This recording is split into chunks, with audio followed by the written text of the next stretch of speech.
Monge, conte-me o que é que você achou da noite de hoje. Perfeito, depois do Dr. Dreams na casa de Karine e Lucas. Beber um vinhozinho muito bom. Não, Karine, foi perfeito na noite. Eu acho que foi, né? E agora ouvindo muito show.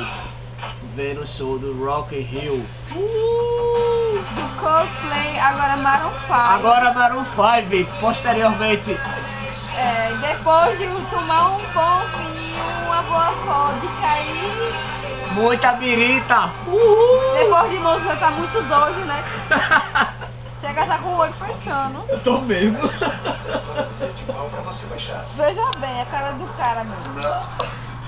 Ele não consegue nem fechando já. Tá fechando. De Queen, né? Sério.